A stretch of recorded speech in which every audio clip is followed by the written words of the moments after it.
কি রোদ যদি হতো না কি দারুণ লাগতো। এরকম করতে পারছি না। দেখো মেঘগুলো কিভাবে ধেয়ে আসছে সুকান্তর দিকে। ওঠো ওঠো। Hi friends, good morning. কেমন আছো তোমরা সবাই? আশা করি তোমরা খুব খুব ভালো আছো, আর আমরাও খুব ভালো আছি।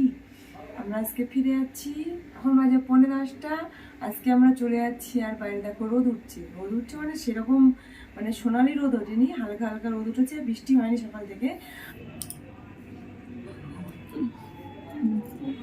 ধোসা গরম গরম খেলে না ভালো লাগে, মসমস করতে ভালো লাগছে। এই দেখো তোমাদের দিদি দার্জিলিং থেকে বাড়ি যাওয়ার সময় দেখো কোমরে চোট লাগিয়ে শুয়ে রয়েছে। গাড়ি চলে এসছে, গাড়ির লোক ফোন করছে, ওঠো ওঠো ওঠো ওঠো, তাড়াতাড়ি ওঠো। উঠতে পারছি না তো, এইদিকে দেখাতে পারছি না। ব্যাগ নেও কি করে করবো? এই সুকান্ত সব ব্যাগ নিয়ে নিচ্ছে, তোমার কষ্ট হবে না তো? দাঁড়া আসতে। মা আমার কি হলো? হ্যাঁ, ওই লোকের কাছে যাও। কোন লোকের কাছে যাবো? হ্যাঁ, মালিক করবে। দাদা কোথায় মালিক? দাদা হ্যাঁ, যাওয়ার আগে শেষবারের মতো একটু দর্শন করে নিই। দাদা ভাবিস না মেঘগুলো কিভাবে ভাসছে, তাই না?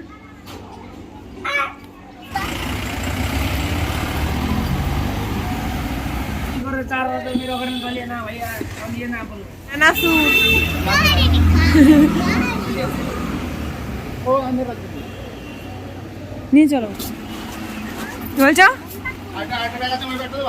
এরকম দার্জিলিং এ ফার্স্ট ঘাম বেরোচ্ছে। এ সত্যি তো, কিচ্ছু হয়নি, ও নিজে নিজে ছিটছে বসে বসে। কিচ্ছু হয়নি, কিচ্ছু হয়নি। The planned trip was not executed properly, but still successful trip, and hopefully we are going to reach NGP right in time and also safely. So in this regard, the woman who is holding the phone is very generous that he is allowing in her blog বিশাল পরিষ্কার লাগছে that oh, thank you so much that I am looking so handsome and very fair. No problem. So be blessed, and after a while I will send some of the more speeches. মনে হচ্ছে পাতাটা বেশি পরিষ্কার হয়ে গেছে, তুমি কালো হয়ে গেছো। আসলে মেকআপ করলাম তো। মেকআপ করেছো? ঘামে সব মেকআপ তো গলে যাচ্ছে। সুকান্ত তো ঘাম হয়নি, তোমার তো ঘাম হচ্ছে কেন? তুমি অনেকগুলো লাগেজ টেনেছো তাই? একবার এসে আবার গেলাম। ও ছাতা হারিয়ে ফেলেছিলে? এই যে মহাকালে খেতে এসে ছাতা রেখে চলে গেছে। আগের দিন ছাতা হারিয়েছে, আমার আজকে এটা হারাচ্ছিল, হাতে গিয়েও হারাতে পারে, মানে পেয়ে গেছে। তোমরা যাও তাহলে আমি এটা আসছি। হ্যাঁ যাও, তুমি ওটাই আসো তুমি। দাও চালাও। চাবি কোথায়? চাবি পকেটে? চাবি লাগে না? একটা ফটো তুলবো, দাঁড়াও, বসো বসো। ঠান্ডা লেগে গেছে। Bye bye Darjeeling, bye bye. এই madam bye bye, bye bye Darjeeling. আর কোনদিন আসতে পারবো? অবশ্যই পারবো, ভালো ওয়েদার দেখে। এরকম প্যাচ প্যাচানি ওয়েদারে এসে ডিসেম্বরে বাবা, ডিসেম্বরে মরে যাওয়া। সিজন টাইমে আসবে না। না এই অফ সিজনে আসাই ভালো, বলো? অফিসে ভালো, সব কম মজা করে দেখতে পারবো, ভিড়ভাড়টা নেই, কম টাকা হোটেলে থাকবো, ওয়েদার ভালো পাবো, কম অল্প টাকা অল্প খরচায় হয়ে যাবে আমাদের। রবিবারে ট্রেনে আসতে হবে, সোমবার নামতে হবে, মঙ্গলবারে লোক বেশি দেখে খেলাম আমাদের, বলো? অফ সিজনেই আসবো আমরা, যেখানে যাবো অফ সিজনে যাবো, সিজনে কোথাও যাবো না। আমাদের ওখানে তো গাজা গাজা একেবারে মানুষ কিলকিল করে। হ্যাঁ, কিলকিল মানুষ দেখার দরকার নেই, আমরা ফাঁকা মানুষ দেখবো। হ্যাঁ, তুমি চুপ করো, এই তুমি চুপ করো। বৃষ্টি গড়গড়ায় পড়ে রে, আব্বা আমার ডাকে রে। এই তুমি চুপ করো, এই তুমি চুপ করো। আয় রে মানিক আয় আমার বুকে আয়। এই ওম, আয় রে মানিক আয় আমার বুকে। এই তুমি চুপ করো। এই যে এই দেখো গোবিন্দার বাড়ি, লাল রঙের বাড়িটা গোবিন্দার।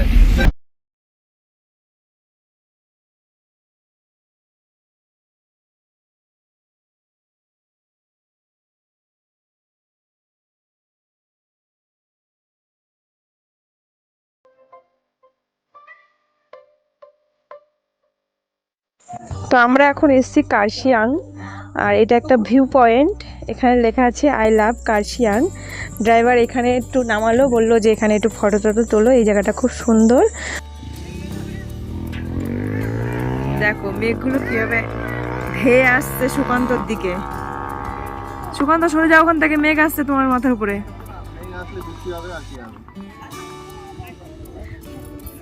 দেখো কি দারুণ লাগছে, রাস্তাগুলো দেখো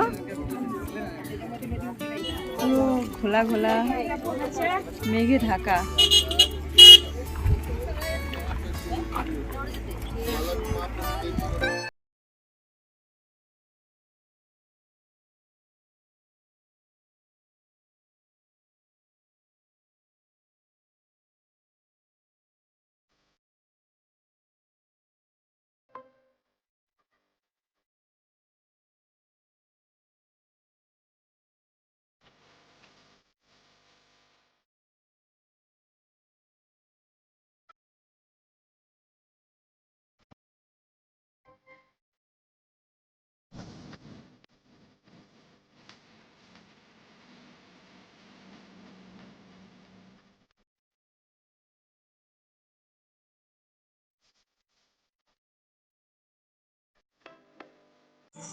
তো আমরা কার্শিয়াং থেকে ফটো তুলে এখন ফিরছি এনজিপির দিকে।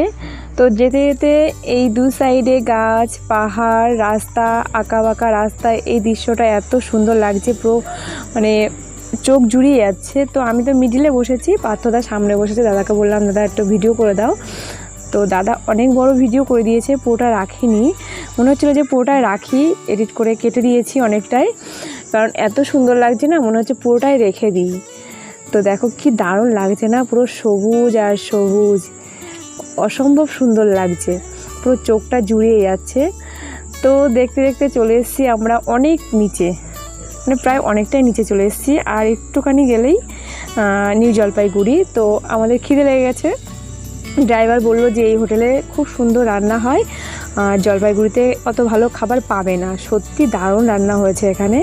তো আমরা এখানে সবাই বসে পড়েছি খাওয়ার জন্য, অর্ডার দিয়ে দিয়েছে। ড্রাইভারও খেতে বসেছে, কিন্তু ড্রাইভারদের জন্য আলাদা স্পেশাল।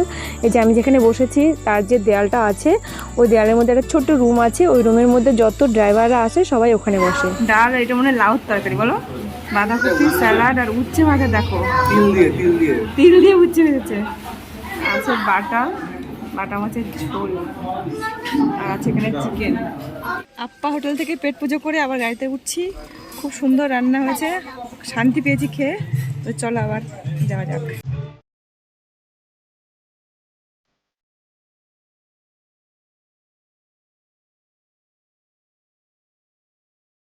আমরা চলে এসেছি জলপাইগুড়ি। চলো চলো চলো চলো। গরমের দেশে এসে গেছি, আর চাদর লাগবে না আমাদের। এখানে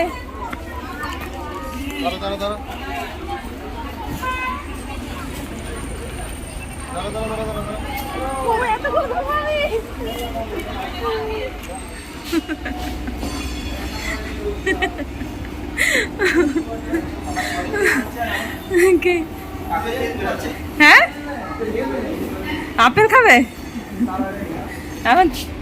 কোথায় গো ওয়েটিং রুমটা? এদিকে। কেমন লাগছে গরম? হ্যাঁ গরম মানে মারাত্মক গরম। আরে দেখো ঝলসে গেছে পুরো। এবার খেতে ইচ্ছে করছে আম, লিচু, তালের শ্বাস। নিয়ে আসো, ডাবের জল, এগুলো নিয়ে আসো। ঠিক আছে, মনে হচ্ছে কত কাল আম খায়নি। আবার ওর মাকে আনতে গেছে নাকি? আমরা এখন ওয়েটিং রুমে বসে বসে ওয়েট করবো কখন ট্রেন আসবে। কষ্ট হচ্ছে? একটু কোল্ড ড্রিঙ্কস দেবো, আইসক্রিম দেবো? কুতু কুতু লাগছে, কুতু কুতু। এই যে আমাদের ট্রেন ঢুকে গেছে, এখন আমরা ট্রেনে উঠবো। ট্রেনে উঠে তারপরে কথা হবে। আমরা এই যে ট্রেনে উঠে বসেছি, আমাদের এই সিট আর এই সিট 41 আর 42, 41 42, এই যে 42 লোয়ার আর মিডিল। ওদের আলাদা, পুরো আলাদা হয়ে গেছে, আলাদা বগি। এদিকে আমার ছেলের কাণ্ড দেখো, এই ছেলে দুটো বসে আছে না, এই ছেলে দুটো আর্মির চাকরি করে, ওরা জামাই ষষ্ঠীর ছুটিতে বাড়িতে যাচ্ছে। তো ওরা আমার ছেলেকে ডাক দিয়েছে, ও চলে গেছে, গিয়ে ওদের ফোনে গেম খেলছে। মানে যেখানেই যায় সবাই ওর আঙ্কেল, সবাই ওর মিমি, সবার সঙ্গে সহজেই মিশে যায়। দিদিরা ফোন নিয়েছে, দেখো দিদিরা ফোন নিয়েছে। না সবসময় মাথা খারাপ হয়ে পাগল হয়ে যাবি, পাগল। তখন শুধু মাথার মধ্যে আইডিয়া হবে, বুঝছো?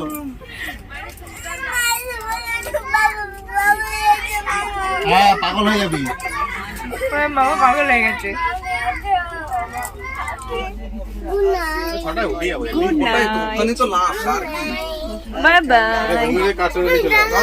আমার ছেলেকে না কিছুতেই ধরে রাখতে পারছি না, বারবার ওদের কাছে চলে যাচ্ছে, বলছে আঙ্কেলের কাছে যাবো, আঙ্কেলের কাছে যাবো। তো ওখানে আরেকটা ছেলে ছিল, সেই ছেলেটার ফোন থেকে গেম খেলছিল। ওর সিট এখানে না, ওর সামনে সিট, তো ওখানে চলে গেছে। এখন মানে গল্প করছে, এই আঙ্কেলটার সঙ্গে গল্প করছে। ও মোটে আসতেই না আমার কাছে, আমি ডাকছি আসছে না। ওর আবার ছেলে আছে, ছেলের কাছে ফোন করেছে, তার সঙ্গে আবার একটু কথা বল। ওঠো, আসেন না, ওঠো। Good morning. হ্যাঁ, 4টে বাজতে গেছে, এখন আমরা নামবো। মিস করবো একটু বাবা। হিস হবে? হ্যাঁ, হিস হবে শোনা? এদিকে আয়।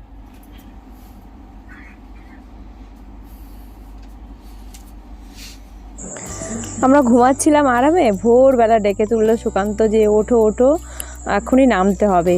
তো উঠে বসে আছি, সবাই নাক ডাকছে আর আমরা উঠে বসে আছি, কিন্তু এখনও মানে যেখানে নামবো, মানে ব্যান্ডেল নামবো, সেখানে পৌঁছায়নি। তো আমরা এখন ব্যান্ডেল নামলাম, ট্রেনটা অনেক লেট করেছে, এখন 6টা বাজে। 4টে নামার কথা, সেখানে 6টায় নেমেছে। ঠিক আছে, ব্যাগ উল্টে যাবে, চাটা হবে একটু।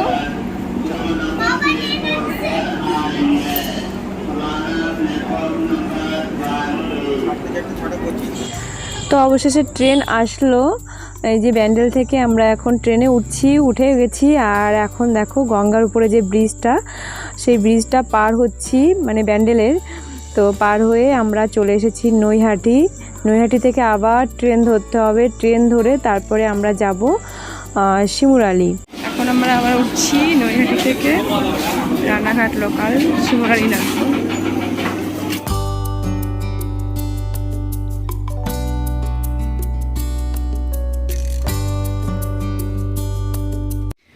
তো অবশেষে আমরা বাড়ি পৌঁছালাম। এখন কি করব? এখন স্নান করব, ব্রাশ করে স্নান করব, সোনাকে স্নান করিয়ে দুধ খাইয়ে ঘুম থেকে উঠে আমরা খেয়েছি। খেয়ে তারপরে সুকান্ত দেখো রেডি হয়ে আবার চলে যাচ্ছে প্রোগ্রামে। ওকে বারণ করলাম যে তুমি আজকে যেও না, যতই হোক একটা জায়গা থেকে এসেছি আমরা, আমাদের শরীরে মানে একটা ধকল থাকে না, একটা মানে ঘাটতি, তারপরে দুর্বল ভাব থাকে, সেটা কাটেনি। ওকে বললাম, ও শুনলো না, ও চলে গেছে। আর এদিকে ছেলে দেখো খেলনা নিয়ে বসেছে খেলা করতে। এখন বাজে রাত 8:30। বোনের বর ওরা যাচ্ছে আমাদের ওই বাড়িতে কাষ্টনাগায়, আর গাড়ি করেছে, গাড়িতে করে আমার দিদি যাচ্ছে, দিদির মেয়ে যাচ্ছে। এবার আমাকেও বলছে যার কথা, এবার আমি এই পরিস্থিতি রেখে কি করে যাই বলো? তো আমি বললাম যে আমাদের এখানে আয়, 2টো ব্যাগ আছে, একটার মধ্যে 4টে মশারি, তারপরে অনেক জামা কাপড় আছে, সেগুলো দিয়ে দিই। আমার নতুন জামা কাপড় কিনেছি কতগুলো, সেগুলো 2টো সেলাইও নিয়েছি পাশের বাড়ি থেকে, ওই বৌদিটার কাছ থেকে, মানে দিদিটার কাছ থেকে, আর মামির কাছ থেকে অনেকগুলো আছে, ও মামির কাছে ঠিক করবো। তো বললাম যে ব্যাগগুলো নিয়ে যা। তো ওরা আসছে, ওরা সব একসঙ্গে আসবে আমাদের বাড়ির সামনে, তারপরে নিয়ে যাবে। কালকে আমি এই ব্যাগটা সব গুছিয়ে ধুয়ে পরিষ্কার করে সুকান্ত দিয়ে আসবে। আমি 1 টাকা নিলে হয়ে যাবে। আজকে আর এই শীতের জিনিসগুলো দিচ্ছি না ওদের জন্য, যেগুলো কিনেছি, কারণ আজকে আমি কী কী এনেছি সেইগুলো একটা ভিডিও করে রাখবো। আর এই জামাই ষষ্ঠী এইগুলো সব পরপর এক এক করে দিতে না অনেকটা দেরি হয়ে যাবে। জামাই ষষ্ঠীটাও অনেক পরে হয়ে যাবে আমার। প্রায় 3 মাস পরে বোন আমাদের বাড়ি আসলো, কিন্তু থাকলো না। মানে কি হয়েছে বলো তো, ও মানে সোজা এখানে এসছে আমাদের শিমুরালি, মানে কালকে এসছে, কালকে শ্বশুরবাড়ি ছিল, ওখান থেকে আজকে আমাদের বাড়ি যাচ্ছে, মানে কার সঙ্গে যাচ্ছে। তো ওকে বললাম যেহেতু যে ব্যাগটা নিয়ে যা, সে কারণে এসছে, নাহলে আজকে আসতো না। মানে এসেই আবার চলে যাচ্ছে। আর শাশুড়ি বললো যে ওদের খাওয়াবি না, ওদের বলবি না। তা বললাম মাত্র এই কদিনের জন্য এসছে, আমাদের বাড়ি থাকবে কদিন, আর ওই শ্বশুরবাড়ি থাকবে কদিন, মানে এবারই ওবারই করতে করতে দিন চলে যাবে, আমাদের বাড়ি কখন খাওয়াবো। তো সে কারণে বললাম যে পরে যখন আসবে তখন খাবো। ওকে আমার হাসিমা বলছে যে পুতুল অনেক মোটা হয়ে গেছিস, ভালো লাগছে। আর এদিকে দেখো আমার ছেলের কান্না, দেখো কীভাবে লাফাচ্ছে। ও দিদিকে দেখেছে যে গাড়ির মধ্যে ঢঙ্গি বুড়ি বসে আছে, ওকে দেখেই ও খুশিতে লাফাচ্ছে, বলছে আমি যাব। তো আজকে যেতে পারলে খুবই ভালো হতো, কিন্তু কিছু করার নেই, কারণ এরকম ছড়িয়ে ছিটিয়ে রেখে যাওয়া মানে সম্ভব না। কালকে সকালবেলা উঠে যত তাড়াতাড়ি গুছিয়ে যেতে পারবো ততই ভালো। যাই হোক, আজকে ভিডিওটা আমি এখানেই শেষ করছি। তোমরা ভালো থাকো, সুস্থ থাকো আর নিজেদের খেয়াল রেখো। কালকে ফিরে আসছি নতুন একটা ব্লগের সঙ্গে। তো আজকের মতো tata, bye bye, good night.